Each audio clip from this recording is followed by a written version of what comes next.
జనవరి 26 నుంచి మాకు తోడుగా మీరు. ఇకపైన సోమవారం నుండి శనివారం వరకు ప్రతిరోజు మధ్యాహ్నం 3 గంటలకు.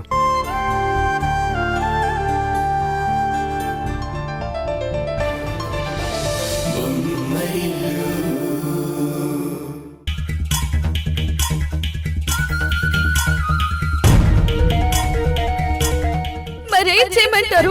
మీ ఫ్యామిలీ కొట్టే చెంపదెబ్బలు, సొసైటీ చేసే అవమానం, ఇవన్నీ చూస్తూ బ్రతకడం కంటే చావేనయం.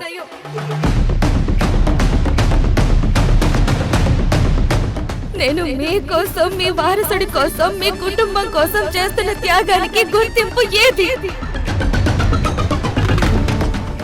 నా మెడలో తాళి కట్టాలి.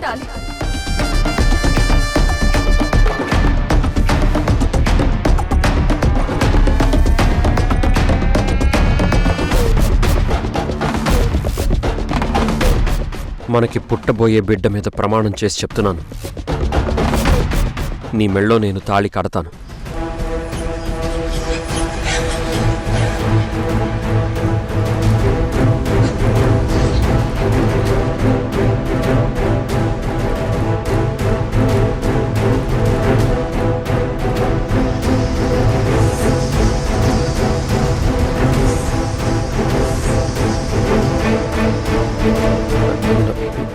నానా, ఏంట్రా నువ్వు మాట్లాడేది?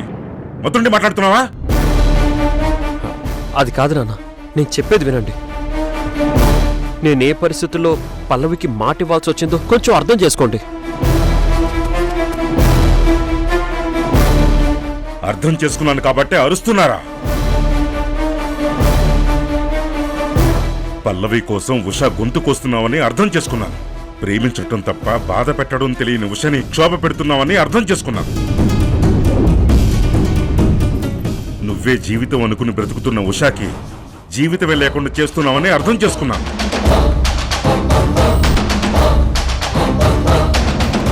కానీ నువ్వు ఒక్క విషయం అర్థం చేసుకోరా, మనల్ని నమ్మి ఈ కుటుంబంలోకి వచ్చిన బంగారు తల్లిరా ఉష. అలాంటి ఆ ఉషకి అన్యాయం చేస్తే ఈ కుటుంబమే పుట్టగతులు లేకుండా పోతుందిరా. ఛీ!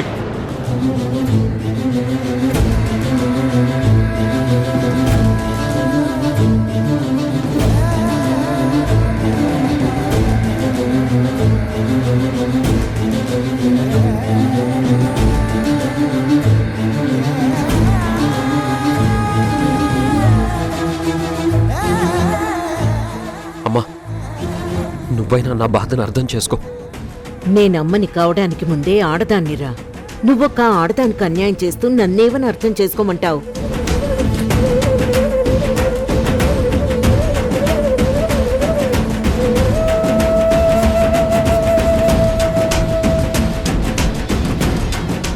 నువ్వు చేసిన తప్పుకి ఉషకి శిక్ష వేస్తున్నావని అర్థం చేసుకోమంటావా? పల్లవి కోసం ఉషని బలిపశువుని చేస్తున్నావని అర్థం చేసుకోమంటావా?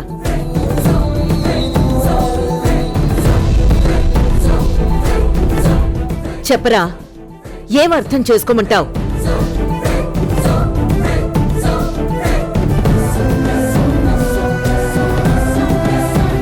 అరే కిరణ్, నువ్వేం చేస్తున్నావు నీకు తెలుస్తుందా? పల్లవికి మాటిచ్చే ముందు ఒక్కసారైనా ఉషా గురించి ఆలోచించావా? తన జీవితం ఏమైపోతుందో ఆలోచించావా? ఉష గురించి ఆలోచించాను కాబట్టే ఈ నిర్ణయం తీసుకున్నాను రా. పల్లవి తన బిడ్డనిచ్చి ఉషని అమ్మని చేస్తానంటోంది.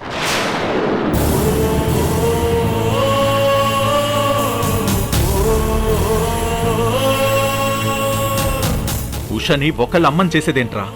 ప్రేమను పంచడంలో ఉష ఎప్పుడూ అమ్మే.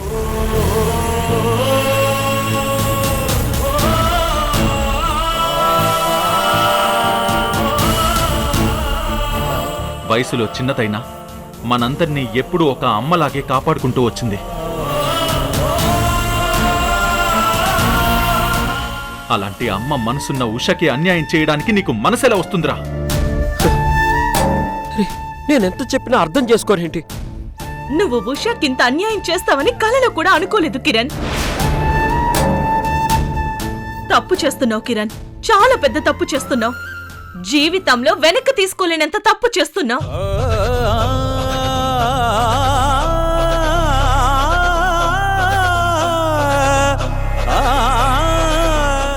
ఒరే, ఇంతమంది చెప్తున్నందుకైనా అర్థం చేసుకోరా. నువ్వెంత పాపం చేస్తున్నావో తెలుసుకో.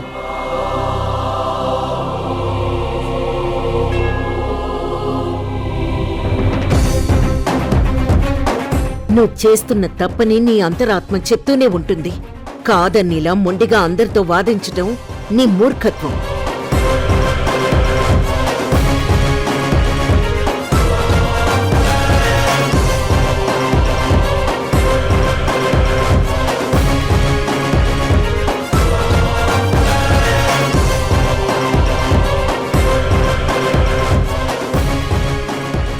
వీడు నిజంగా మూర్ఖుడే కిరణ్మయి, అందుకే ఇలా ప్రవర్తిస్తున్నాడు.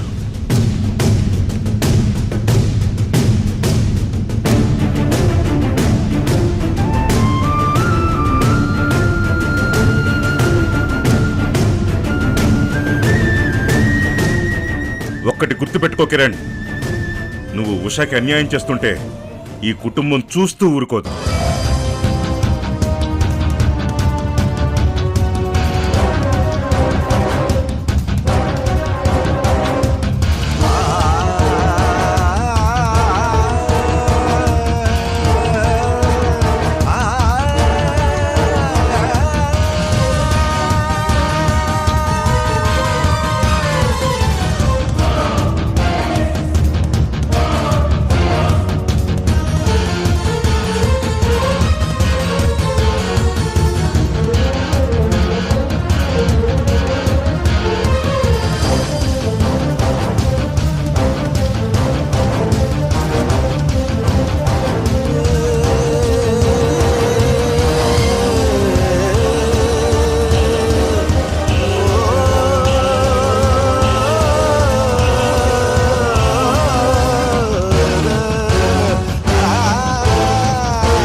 ఈటీవీ ప్రేక్షకులకి నమస్కారం.